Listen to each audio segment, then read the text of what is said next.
us. My name is Sophia. I work in Congressman Blumenauer's district office here in Portland. I'm so excited to be here today moderating this virtual conversation about the future of the Columbia River Basin. Today's conversation is a little different from Congressman Blumenauer's virtual town halls. It's an opportunity for constituents to learn a little bit more about what Congressman Simpson has proposed, and it's also a chance for both of the representatives to address questions and comments as part of the conversation. First on today's agenda, we'll hear some opening remarks from Congressman Blumenauer and Congressman Simpson before moving on to a Q&A session. Due to our time constraints, we have solicited questions in advance, and we'll be addressing as many as we can in the allotted time. Community input is so important, and we appreciate the dozens and dozens of questions and comments we have received. As a note, we received many iterations of similar topics, so you'll see what we've combined into one question to maximize our time. So with that being said, I'll turn it over to Congressman Blumenauer for some opening remarks. Great. Well, thank you, Sophia. Thanks for helping provide a little adult supervision for Congressman Simpson and me for this conversation this afternoon. And let me just begin by expressing my appreciation for my friend, Mike Simpson, the partnership we've had in Congress for some 20 years. We often don't necessarily see eye to eye, but I will tell you, I always respect Mike. He's thoughtful, and we've been able to find things that we can work on and come together. I've enjoyed going to his district, meeting people, talking about infrastructure and other controversial items, and I'm looking forward to this conversation. We're both Northwesterners. We've talked a little bit in some of our materials that this makes a difference to us. The Columbia River Basin sort of defines who we are, our history. But it's not just us recent arrivals, white settlers and whatnot, but indigenous people who were here for thousands of years. And the basin helped define who they were, their religion, the way in which they traveled and worked together. I'm looking forward to this conversation this afternoon. I admire Mike's willingness to dig in. Now, we've been having some conversations. I think it goes on 3 years, and probably you've been dealing with us longer, Mike.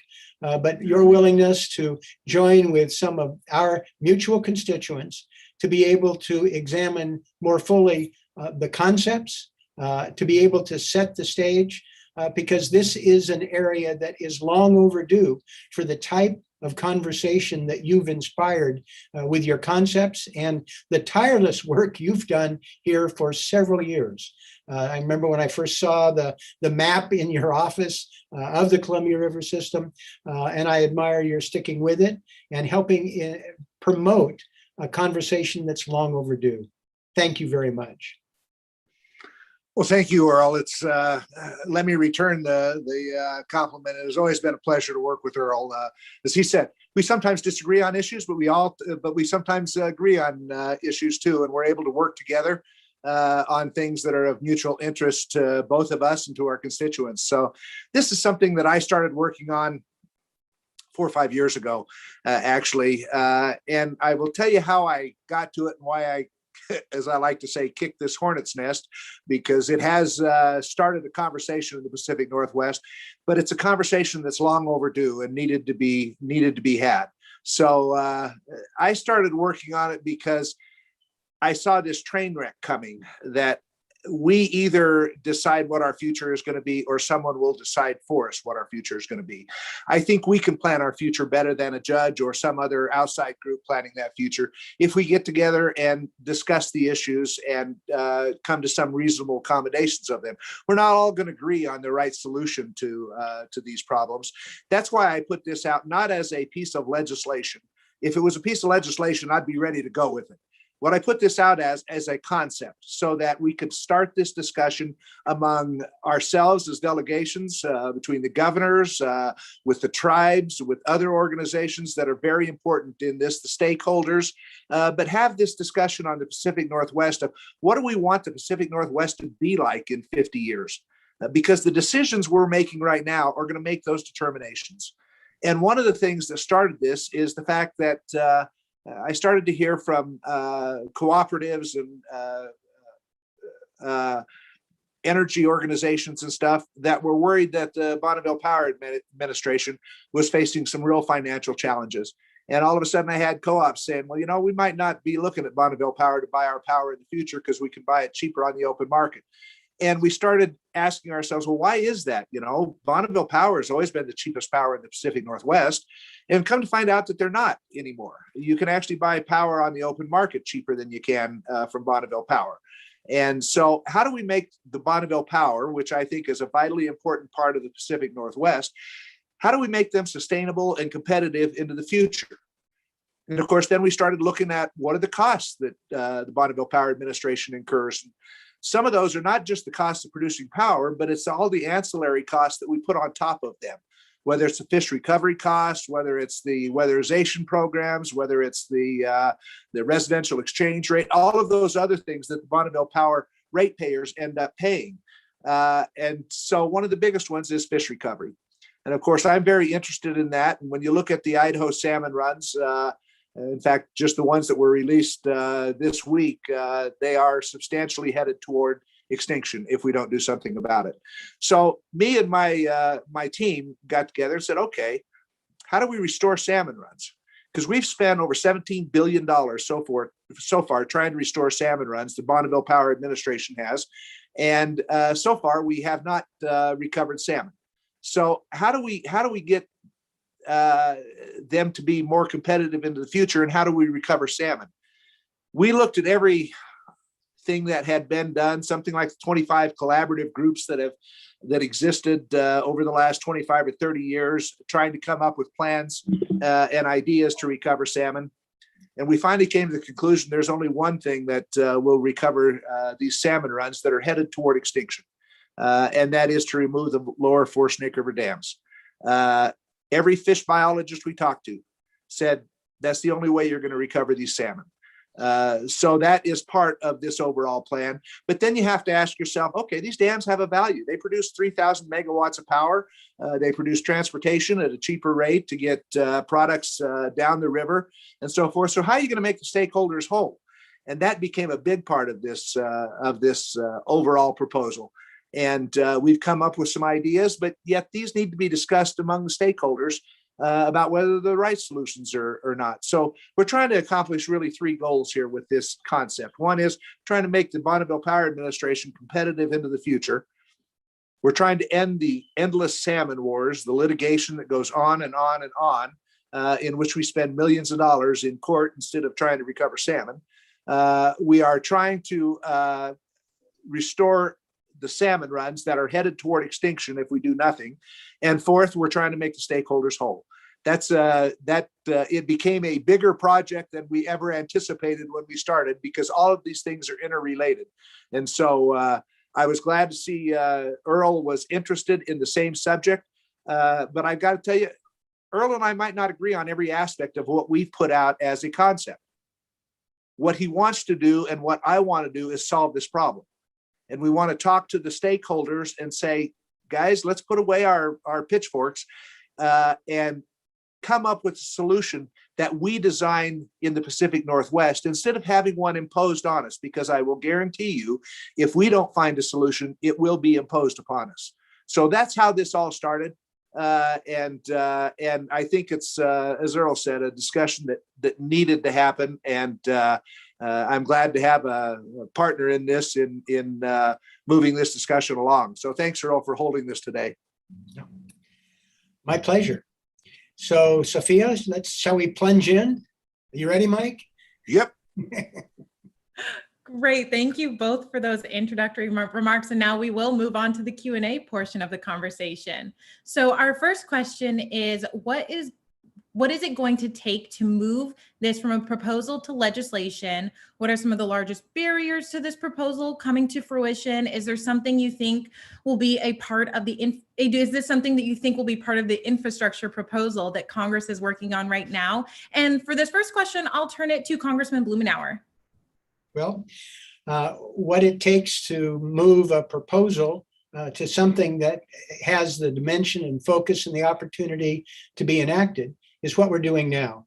what Mike has been doing literally for 5 years. I've only been having these conversations with him for 3, but being able to flesh these things out and have people look. There are certain fundamental principles that he mentioned in terms of being able to make stakeholders whole, being able to make sure that we are moving forward with something that is sustainable for the future and that will actually work for the majority of people here. And I admire what Mike has been doing in terms of putting out a broad concept and carrying that message throughout the Pacific Northwest. I think that is absolutely essential as a first step. Now, this is complex. There are a lot of moving pieces. I think it's unlikely, for instance, that we're going to see something that is in legislation for the infrastructure stuff that's moving in a matter of months. I mean, there's a lot of work to be done. But I think there may well be opportunities if we get our act together, if we can identify areas of consensus and opportunities, that we may have an opportunity to grab a little piece of funding here or a movement in terms of legislation there that starts us along this path much more rapidly than we otherwise would. Yeah, and I would say with that, a lot of people are fearful that we are trying to put this legislation into the infrastructure package. I repeat, there is no legislation yet. This is a very complicated piece of work that would take us probably a year, maybe longer, to actually write. That's after we come up to a consensus. What I would like to do is actually get the funding for it in the infrastructure package. This costs, our estimate is about $33.5 billion. I would like to see that put in the infrastructure package into a Columbia Basin initiative that is walled off, can't be spent until we have come to a solution that's agreed upon and passed by Congress. And it would take us some time in these types of discussions around the Pacific Northwest to find those right answers. I'm sure that the suggestion that we've made, our proposal, is not perfect. There are things that will have to change and stuff as we have these discussions throughout the Pacific Northwest. But the fundamentals of trying to make the Bonneville Power Administration competitive into the future and restore salmon runs are two of the essential things that's got to be in there. But I would like to get the funding put aside. You all seen Congress in years gone by where we've passed legislation and we've authorized appropriations for a program or something, and then the appropriation never comes along and it never gets funded, even though we've passed the statute.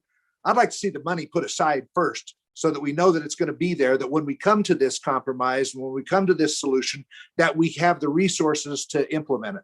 And that's what I'm working on right now, is trying to get it in the infrastructure package, not the legislation, but the funding for it. And let me just comment for a moment. I think that's an interesting concept. Being able to reserve some resources for Columbia River Basin restoration. And it may actually get some traction, but the most important is if it doesn't get the attention of Congress and the administration and the stakeholders, it'll never happen. So I appreciate what you've done on this, Mike. You're right. I mean, there's not anything here that's coalesced around legislation. We've got a lot of hard work and conversation before we do that. But putting down a marker that the health of the Columbia River Basin and our obligations to Native Americans, what we're going to do with power supply and serious hydrological problems in the basin. These are things that at some point the federal government's going to have to invest in, and calling that question sooner rather than later, I think, is important. Yeah. Thank you. Our next question is, if the hydro and electric dams are removed, how will that power be replaced? How will that affect the cost of electricity here in the region?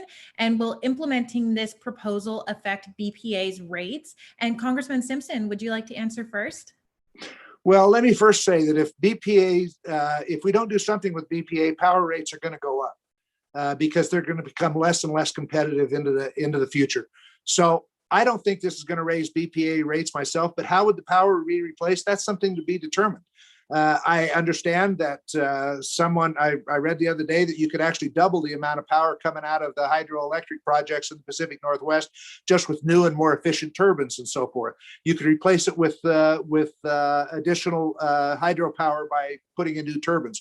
You could replace it with wind and solar. You could replace it with battery technology. You could replace it with pump storage. You've got to remember when the Ice Harbor Dam, the first one of the 4 on the Lower Snake River, was put in place.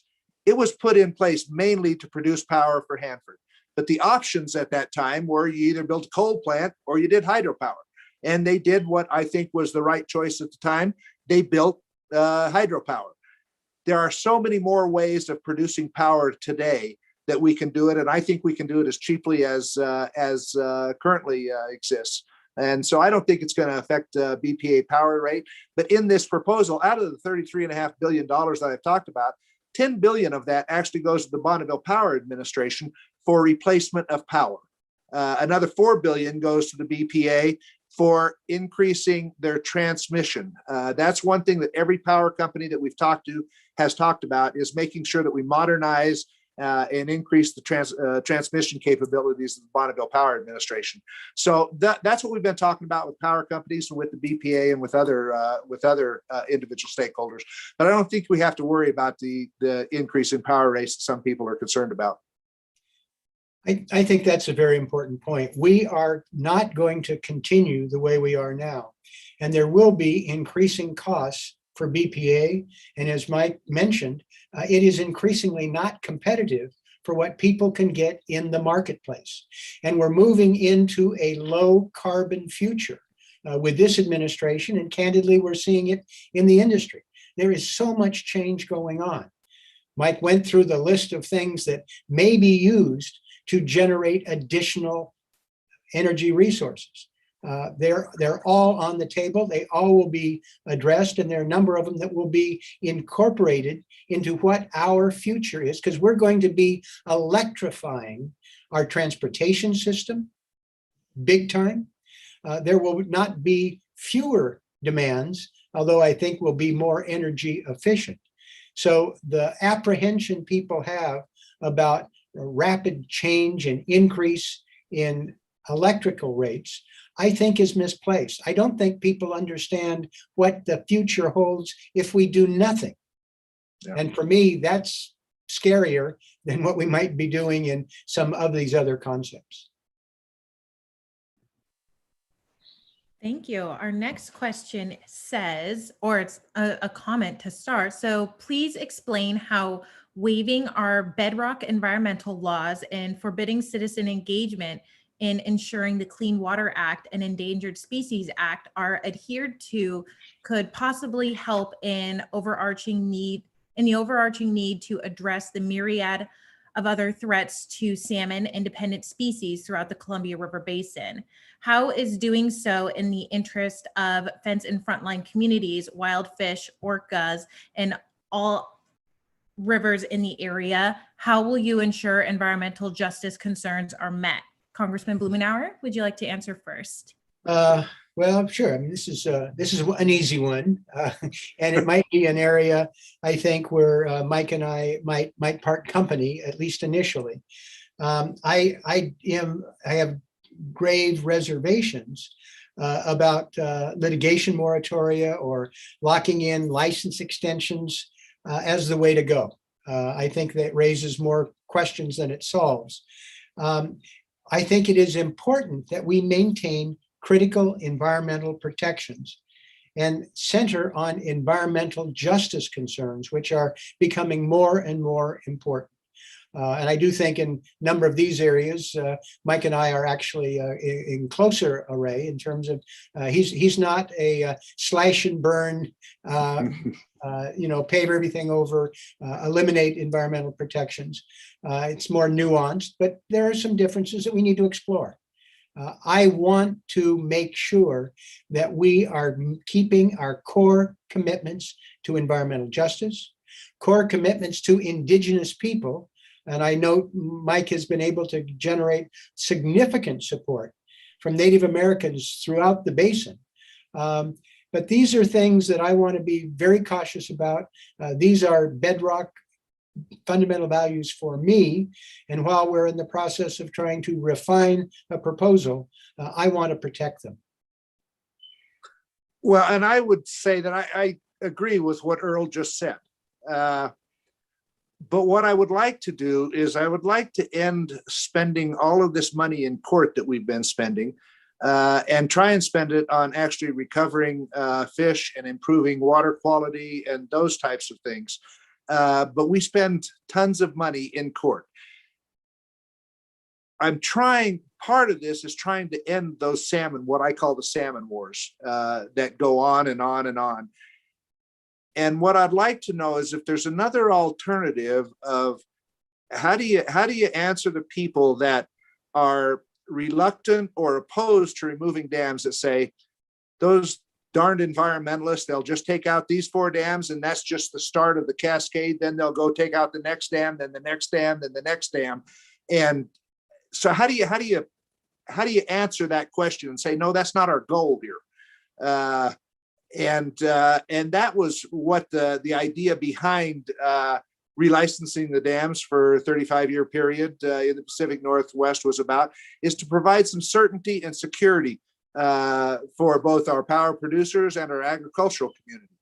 If someone's got better ideas of how to do that, how to end the salmon wars, how to provide that certainty and security into the future so that somebody's not going to get sued every time they turn around, I think that's a valuable part of this. We've created also in this concept watershed partnerships that would be developed in the various watersheds. They would have millions of dollars in order to clean up the water and so forth.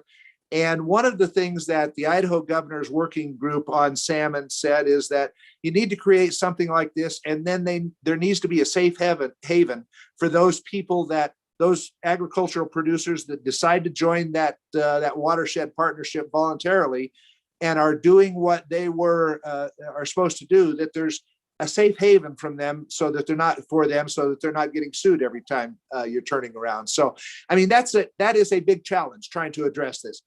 Is this the perfect answer? I don't know, but that's one of those things that ought to be discussed about how do we accomplish those goals that I think we all want to do. And I think, Mike, this process that you've kicked off, and the more that we can have people look at what the long-term goals are and what the opportunities are, I think there may well be greater areas of consensus that emerge. You know, we're not going to jam anything down anybody's throat. We're not going to hoodwink anybody. We're not going to get them to walk the plank and not know what's ahead. Yeah. But I've seen so many areas where it appears that we haven't been able to coalesce around what our goals and objectives are, because many of our goals and objectives in the Pacific Northwest, for water, for instance, just dealing with water supply, the hydrology, what's going to happen for agriculture, for endangered species, our commitments to Native Americans. I think there is more common understanding. And if we're willing to take the time to listen to one another, to explore opportunities where people are a part of fashioning solutions, and frankly, we build some understanding and trust. I think that is key. And I'm cautiously optimistic that we can make some progress, not by trying, as again, to strong arm anybody, but to take this process that you've initiated, work it through, listen to one another, and try to explore alternatives that meet the needs of the stakeholders. And most important is for people to understand the path that we are on in terms of limited water, in terms of what's going to happen to the species, in terms of what are going to be the needs for industry and agriculture in the future. So I'm looking forward to seeing if we can hammer something out. You know, Earl, that's really an interesting point. And as I talk to groups, as I've gone around and met with them, in fact, I said this 2 years ago at the Andrus Center when I brought up the idea of trying to save the salmon and so forth, is that everybody in this audience, and it was a pretty big audience, will tell you they want to save Idaho salmon. And the challenge is that it's going to take some change from what we're currently currently doing. And change is very difficult for people. And my biggest fear, I told them, was that everybody will go back and say, well, go back to their niches and say, that's an interesting idea and everything. Now, how do I protect what I've got? And we ought to stop looking at what we've currently got and say, what do we want to be? How do we move forward to what we want to be? And that's going to require some change. We're human beings. Human beings don't generally like change, but change is coming. Whether we like it or not, it's coming. And we ought to be prepared for it. And that's why we have to have this discussion now. Thank you. Our next question starts, many fish biologists are concerned the Snake River fish will go extinct fairly soon. With that in mind, why wait 10 years? Why not have President Biden use an executive order to breach the dams, provide some immediate mitigation for irrigators, and deal with the train infrastructure? Since the goal of this plan is to save wild salmon for future generations, why not breach the dam sooner to avoid losing that irreplaceable biological resource? Congress can then deal with the overall mitigation plan, much of which is proposed by Representative Simon. Congressman Simpson, my apologies, sir. Would you like to answer first? Sure. Most of the fish biologists that I've talked to have told me that you've got probably 4 generations of salmon before they go extinct. Now, those numbers might change as we look at this year's fish returns and stuff, but it's going to take some time to remove those dams. If you decided today to remove the dams, it would take some time to do that. First, you have to do dredging behind the dams because you have to remove as much of the silt as possible. You can't just flush that down the river. And so you have to do that. You have to have the energy in place. You can't take 3,000 megawatts of power offline without having the replacement in place. So it takes some time to do that. Secondly, I don't know that President Biden has the authority to remove a dam. I think my personal belief is that only Congress can do that. That a judge or a president probably can't do that, but I have read some legal opinions that say that a judge might be able to remove or order the removal of a dam. I don't know what the answer to that is. My personal belief is that it takes an act of Congress to remove those dams. So I just don't think you can do it as quickly as some people thought. When I first looked at this and said, okay, if we're going to take the dams out, how long is that going to take? And I was thinking maybe 3 or 4 years, but 2030 is about the quickest I think you could do it, and do it responsibly. And there's another issue here in terms of, I agree with you in terms of the limitations on the authority of President Biden. Now, we had Donald Trump do all sorts of crazy things through executive order that got us in trouble, got him in trouble. I don't think we ought to push that unduly. I also think that to have a sustainable solution means that we have to have Congress do what Congress can potentially do best, and that's bring the stakeholders together and fashion a solution that's sustainable, that deals with resource allocation. There are some policies that need to be adjusted. The Bonneville Power Administration has a lot of capacity and obligations. I think moving with dispatch, I am pleased we're having this conversation today. I hope it inspires other people to accelerate their interests. We've got a treaty that we're negotiating now with Canada that has a bearing on this. So the sooner we start knitting these pieces together and build the coalition of people that want to solve this problem and are willing to talk with one another.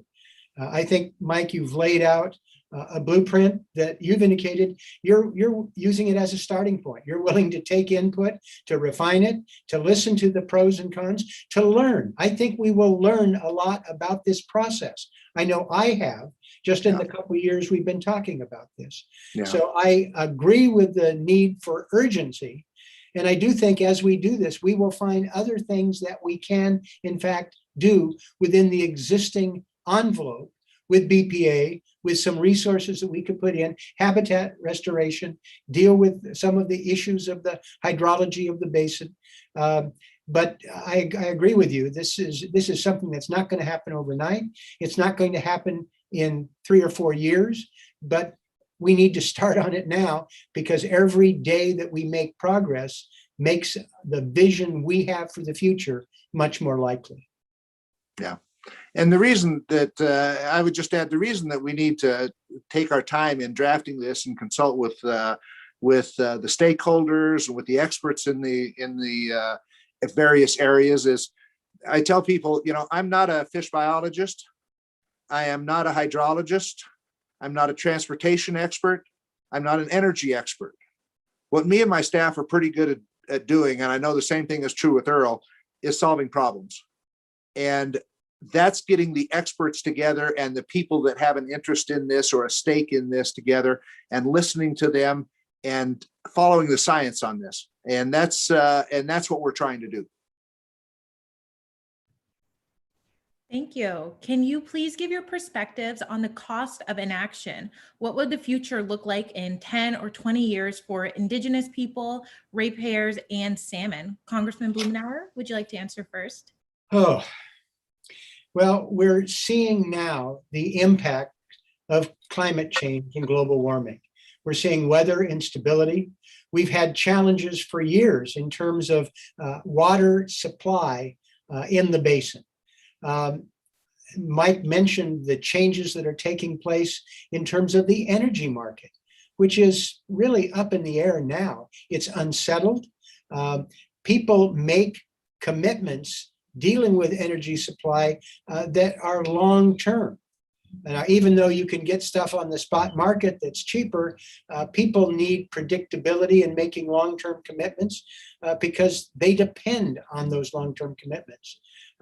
I think that the situation is likely to become much more challenging with each passing year. The weather instability, the demands on the river, the depletion of groundwater. I know, Mike, you can go chapter and verse on this. Yeah. People who are drawing down fossilized water that took eons to develop and are not going to be recharged for 1,000 years. I think understanding how fragile the situation is here, the mighty Columbia River Basin, the great Pacific Northwest, we're kind of on the knife edge, I think. And when you put on top of that some of these horrific events we've seen, the wildfires that have hampered us throughout the Pacific Northwest, and the variability of snowpack and water supply, I think every indication is that it's going to be tougher in the immediate future. And the longer we delay, the fewer tools we have to address it.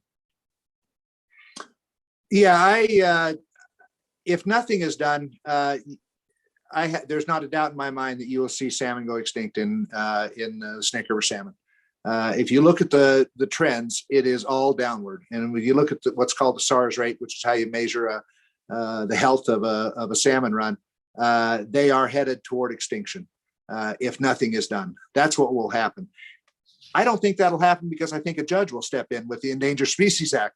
The Endangered Species Act pretty much trumps everything else. And I understand why that is, because if a species goes extinct, you don't recover it; it's gone. So they take that act very seriously, and I think a judge would step in to prevent that. So I'm hopeful that the salmon won't go extinct, but I'm hopeful that we'll come up with a solution rather than having a judge tell us what that solution is. And I think we can do that working together. But you can deny that climate change is happening. You can deny that that things are changing, but the science just doesn't tell you that. I would encourage all of you. I'll give you the name of a book to read. It's called Science Be Damned.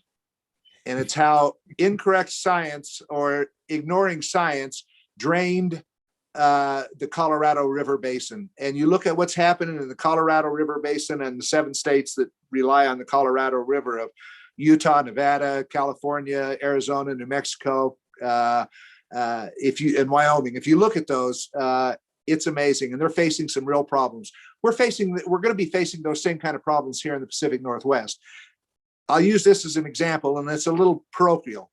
We flush out of southern Idaho, out of my district, 487,000 acre feet of water. That's almost 500,000 acre feet of water down the river every year to flush salmon over these dams to help recover salmon. The one thing it's not doing is recovering salmon. At the same time, our aquifer is going down. And this year, the people that pump out of the aquifer to irrigate crops in Idaho had to reduce their pumping by 13% because our aquifer is being depleted. And yet we're flushing 487,000 acre feet of water down the river. That's what's happening in my district. And we're still not recovering salmon. That's a challenge for us. But Earl's right. We're going to be facing some more and more difficult challenges as the climate changes, and we have to face those realities. I appreciate you raising that. When I was meeting with you, you showed me the book and I wrote it down. I was going to get it and I haven't done it yet. That's a great reminder. And what you talk about in terms of the Colorado River Basin, it's every bit as serious as we have. Oh, yeah. And there are 10 times as many people who rely on it. So yep. We're not the Lone Ranger here. Yep. Great. Our next question says, can you speak to how this effort is not just about salmon, but about justice and treaty rights, supporting clean energy and agriculture, as well as jobs and a strong regional economy? We talk about saving Snake River salmon, and that is so important, but this is also about so much more than that. Congressman Simpson, would you like to answer first? Sure. And I've tried to explain to people that this is not just about saving salmon. In fact, it started off as trying to make the BPA more competitive. Saving salmon has always been important to me. They're an iconic species in the Pacific Northwest. They are vitally important to tribes, both in history and culture and religion. That's why we've made in our proposal the tribes a co-equal partner in solving these problems. We create a Fish and Wildlife Commission that has a representative of the 4 governors and 4 representatives from the tribes, so they have equal voting rights, and put them in charge of fish recovery and wildlife instead of the Bonneville Power Administration. I've always found it kind of strange that we put Bonneville Power Administration and they're in charge of both producing power and saving salmon. And those sometimes are contradictory. And so we take the fish part out of the Bonneville Power Administration and put it into this Fish and Wildlife Commission that the tribes have an equal part in. But as you said, it is much more than just about salmon. Although I'll be the first to admit that if we didn't have any salmon in the Pacific Northwest, if we didn't have anadromous fish that float, that go to the ocean and come back, this probably wouldn't be an issue, because we wouldn't have any migrating fish. But we do have, and they are an iconic species, and they are a species that kind of tells us how we're doing environmentally also. And so you're going to have to deal with agriculture and the stakes that and the stakeholders and the impacts that removing these dams would have on those, how we're going to clean up the water. And we all know that agriculture is vitally important to the Pacific Northwest, whether it's growing grapes in Oregon or whether it's growing potatoes in Idaho. Agriculture is a vitally important industry in this state. If I thought for a second anything we were going to do would harm Idaho agriculture or agriculture in the Pacific Northwest, I wouldn't be proposing this. We can make agriculture whole and make sure that they have the bright future that they currently have, if we'll take the necessary steps to address some of these problems.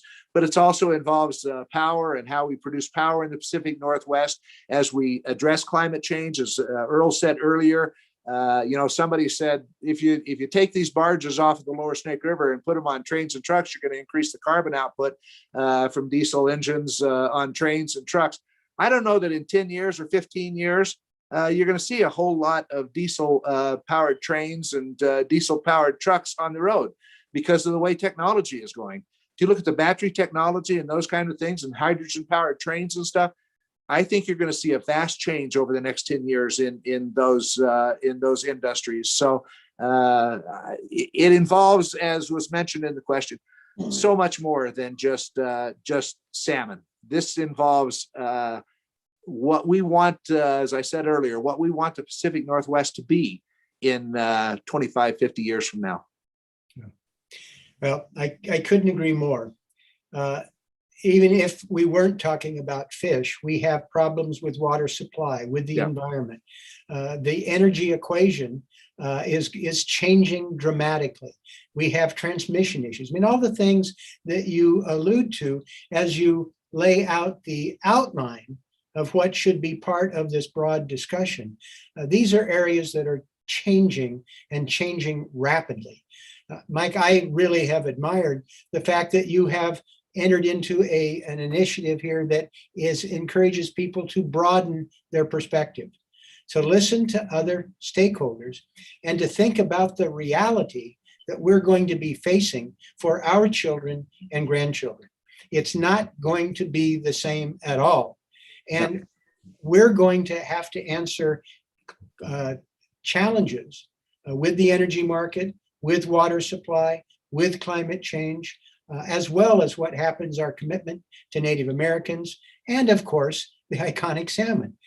This is all part of that equation. I really admire how you've brought us together to look at it holistically. I took a run at this on the bicentennial of the Lewis and Clark expedition, trying to see if I could get people to think bigger about what the future of the basin would be for the next 100 years. And it didn't get much traction. You've got traction. And I admire it, and I think it's important. Thank you. Two of the most important constituencies in this debate are the Northwest tribes, given their treaties, rights, and culture, and the Northwest energy utilities, given the increasing costs to ratepayers. Have you spoken to tribes and utilities? And if so, do your conversations give you hope that they want to be a part of the solution? Can we balance our need for carbon-free power with the need to make sure that our sources of power don't hurt tribes? Congressman Blumenauer, would you like to answer first? Certainly. And Mike and I have been a part of some of these conversations together. The engagement of the Native people who are welcoming this conversation. It's long overdue. For hundreds of years, we've treated the Columbia River as a machine, and we have subverted the treaty rights, the history and heritage of Native people. And the conversations I've had, and I've watched Mike interact with them, they are encouraged, they are heartened that long overdue respect for their role and candidly the claims they have. I mean, these are treaty rights of sovereign people. This is something we cannot ignore. Mike's point about if this gets away from us in terms of the salmon, a judge is going to step in. So too will judges step in making sure that we're protecting the rights of these sovereign people that they have enjoyed for thousands of years. And I am really impressed with how much they have engaged. What is it Samuel Johnson said about second marriages being the triumph of hope over experience? The tribes have been disappointed time and again, where we have failed to live up to our obligations, treating them as full partners and respecting their rights. And I deeply appreciate, Mike, how you've approached this. I've watched it in action. I've interacted with our tribal partners. They are fully engaged in this. They're optimistic, and they have tools to bring to the table. Likewise, I've been involved with you with some of the conversations with people in the power industry. This is something that they are thinking about deeply. Their future investments are in play. So these two stakeholders, from my experience, and of course, watching them interact with you and with me on this proposal, this is one of the most encouraging signs, because these two groups have the most direct impact. They have resources, they have knowledge, and they are fully engaged. So I find that to be something that's encouraging, and I really give the credit to you, Mike, for working to make sure they are engaged. Well, thanks for that, Earl. I've got to tell you, one of the partners we started working with at the very beginning were the tribes. Every treaty that was signed by the Pacific Northwest tribes with the federal government, they maintained their fishing rights. But those fishing rights don't mean anything if there are no fish. So we need to do everything we can to make sure that we honor those rights that the tribes have, and they have been great to work with. They've had ideas and suggestions that we've taken into consideration and stuff. And to me, ever since I served and still serve on the Interior Appropriations Committee, one of the things that subcommittee tries to do of the Appropriations Committee is work in a bipartisan fashion to address the treaty rights that Native Americans have in this country. And we haven't done a very good job of it over the years. We're starting to do more and more, and that's in a bipartisan fashion in Congress, even though you might not think Congress ever works in anything bipartisanly. Actually, it is a bipartisan effort to try to address those treaty rights. So I've been very proud of the job that the tribes have done in helping us move this along. I think they're excited about the opportunity that maybe they're being taken seriously by people. I know Earl and I both take them very, very seriously. And as Earl said, we've been on some conversations with some of the public utilities and so forth about the impact on them. And I think they see this.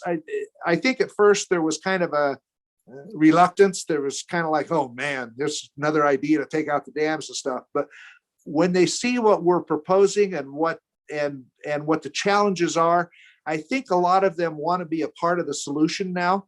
And so I'm hopeful that we can move forward in that direction with our public utilities and power companies.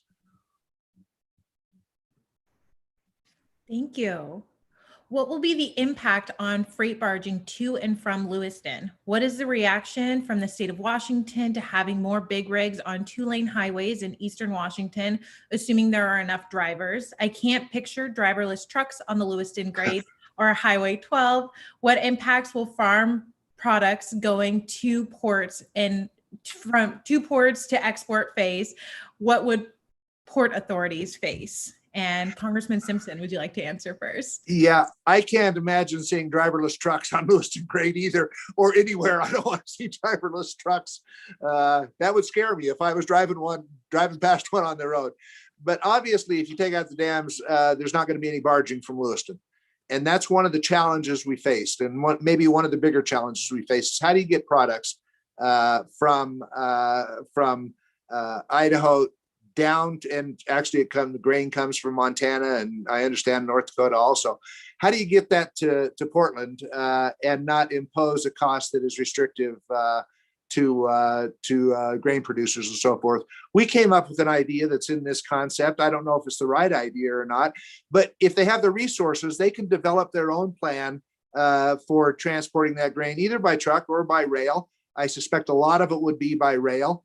But that would also mean that we would end up having to put more money into infrastructure to improve those roads if you're going to have more transportation on those roads and more heavy trucks on those roads.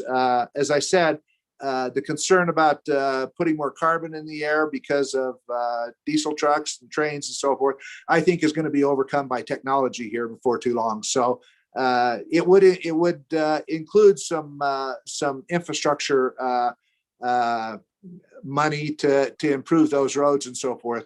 But that is probably the biggest challenge that we faced is how do you replace that barging? But I often said if there were no dams in place right now, and we took grain to Portland by truck or by train and so forth, and somebody came up and said to you, if we build these 4 dams, we can barge grain down here. We can do it cheaper than doing it by truck and so forth, and it will be better for the environment and stuff. And you can do it cheaper. Wouldn't that make sense? I think everybody would agree with that. And then comes the caveat. Unfortunately, you're going to have to say goodbye to the salmon runs. Well, that's what would happen. people would back off and say, well, maybe not. But yet we've done it in reverse. We've taken the dams. We are killing the salmon runs, which will go extinct if we do nothing.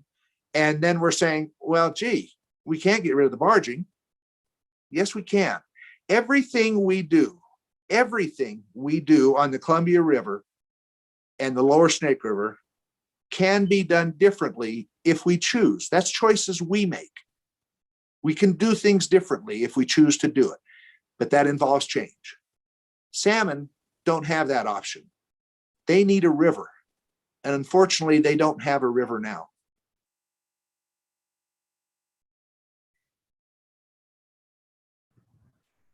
I don't think I can improve on that answer.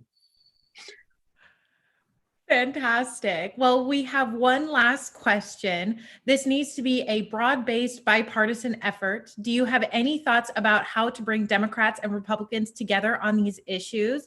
And Congressman Simpson, I'm actually going to turn it to you again first. Well, I think by having this discussion, I was telling a group today about the partisanship that exists in Congress. And I said, it's kind of funny that if you actually were in Congress and saw us, most of us get along pretty good across the aisle. I've got a lot of friends on the Democratic side. I know Earl has a lot of friends on the Republican side. And we can sit and talk together and work together on things like that. But it seems like our parties are moving further to the left and further to the right. And we're seeing more and more partisanship. And that's unfortunate. But there's still room for Congress to work as it should. And that is across the aisle and trying to bring people together. And this is an issue that should not be Republican or Democrat. Republicans and Democrats represent districts in the Pacific Northwest, and we ought to be able to get together and talk and solve these problems. We might have differences of opinion, but you know what? That's the way the world works. Me and my wife actually have differences of opinions occasionally, and she usually wins. But nevertheless, well, Kathy should win. That's right. She's usually right.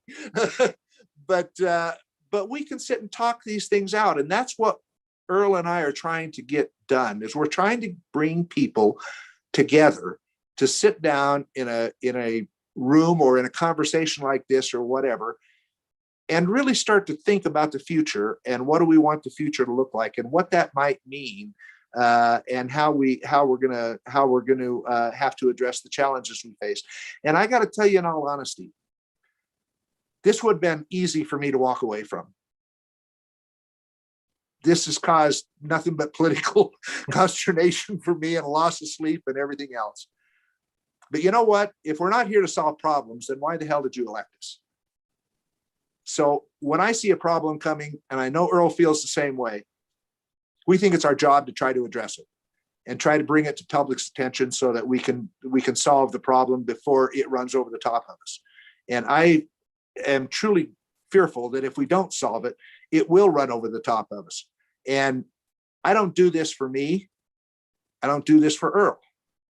I do it for your grandkids and your great grandkids that are going to inherit this place that we love called the Pacific Northwest.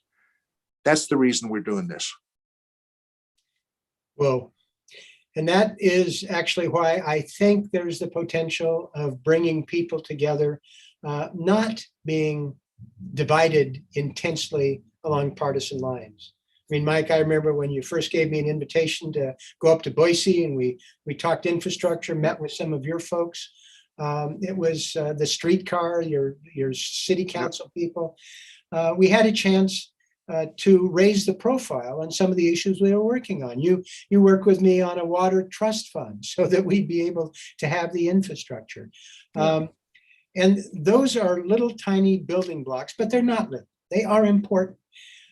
There are too few examples of where people are willing to bridge the divide and talk about things that unite us rather than divide us. And I think the themes that Mike has articulated with his overarching policy in terms of what we do to protect the salmon, what do we do to meet our obligations to Indigenous people?